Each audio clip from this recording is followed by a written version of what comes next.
اسلام نے ہمیں نظم دیا ہے، سجدے 2 ہوں گے، رکوع 1 ہوگا، سجدوں میں تسبیحات یا 3 ہوں گی یا 5 ہوں گی یا 7 ہوں گی، اس طاق کی عدل کو برقرار رکھا جائے گا، رکوع میں اعتدال ہوگا کہ سر اور پیٹھ برابر ہوگی، سجدے میں اتنے عضو کا یوں لگنا ضروری ہوگا، قیام میں یوں ہوگا، جب آپ نے ہاتھ اٹھانے ہیں تو تلیاں بالکل سیدھی ہونی چاہیے، ایک ایک انداز میں آپ کو منظم رکھا گیا ہے، اور آپ کو جو ہے وہ نظر سجدے کے وقت کہاں ہوگی، قیام کے وقت کہاں ہوگی، رکوع کے وقت کہاں ہوگی۔ یہ نہیں ہے کہ آپ نماز میں پڑھ رہے ہیں اور داڑھی میں ہاتھ لگا رہے ہیں اور ادھر ادھر عمل کثیر سے روکا گیا، ایک نظم دیا ہے۔ تو پوری زندگی جب منظم ہو جائے تو زندگی کا حسن نصیب ہو جاتا ہے، اور جب زندگی بے ہنگم ہوگی تو پھر طبیعت میں غیر مری قسم کا تقدر ہوگا، بعض کا انسان محسوس نہیں کرتا، ان چیزوں سے بہت زیادہ اثر پڑتا ہے۔ تو یہ چیزیں اپنی اپنی جگہوں پہ رکھی ہونی چاہیے۔ تو بات کہاں سے کہاں نکل گئی، تو حضور نے فرمایا کہ اولو النہا والاحلام، جو بڑی عمر کے لوگ ہیں اور جو بالغ حضرات ہیں وہ میرے قریب کھڑے، اور پھر اس کے بعد صفوں کی ترتیب یہ ہے، پہلے مرد ہوں، بالغ ہوں، پھر اس کے بعد جو ہے وہ بچے ہوں، پھر خواتین کی صفیں ہوں۔ تو ہمیں شریعت نے یہ ساری ترتیب دی گئی ہے۔ صفوں کو سیدھا کرنے پہ باب تثبیت الصفوف دے کے آقا کریم کتنا زور دیتے تھے صفوں کو سیدھا کرنے کے لیے، کہ صفوں کو سیدھا کرو گے تو سیدھے رہو گے، ورنہ تمہارا دل ٹیڑھے ہو جائے۔ تو صفوں کو سیدھا رکھنے کی ترغیب دی گئی، مرتب کیا گیا، جنگوں میں صف بندی کی گئی،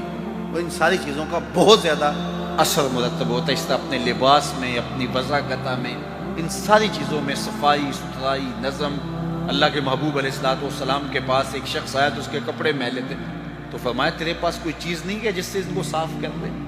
اور ایک آیا اس کے بال الجھے ہوئے تھے، فرمایا من کانا لہو شعر فلیکرمہ، جو بال رکھے پھر ان کو سوار کر کے بھی رکھے، الجھے الجھے بال نہ رکھے۔ تو یہ ہر چیز کے اندر ایک نظم ہونا چاہیے۔ تو آقا کریم علیہ السلام نے فرمایا کہ جو اہل احلام ہیں اور اہل فہم ہیں اور بالغ مرد حضرات بڑے عمر کے ہیں وہ میرے قریب قریب کھڑے، پھر جو اس سے قریب ہیں یعنی اس کے بعد بھی اس سے کم عمر کے، پھر اس سے کم عمر کے، پھر اس کا اس طرح صفوں کی ترتیب ہوتی چلی جائے۔ اور فرمایا جس طرح بازاروں میں اختلاط ہوتا ہے کہ بازاروں میں کوئی اوپر نیچے جا رہے ہوتے ہیں، کبھی بڑا ہے کبھی چھوٹا آ گیا، کبھی خاتون آگے آگے، فرمایا جو بازاروں کے اندر اختلاط کا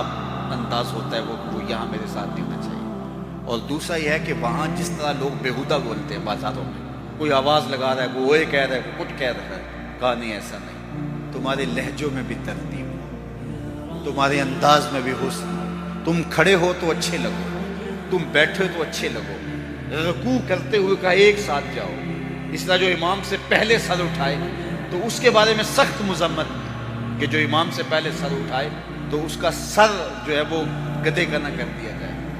تو اس طرح ترتیب دی تاکہ ایک دم جائیں رکوع میں، ایک دم کھڑے ہوں، ایک دم سجدے میں جائیں، ایک دم سجدے سے اٹھیں، ترتب قائم رہے، حسن قائم رہے، اولو النہا بڑی عمر کے آگے ہوں، پھر چھوٹے پھر چھوٹے پھر چھوٹے پھر خواتین،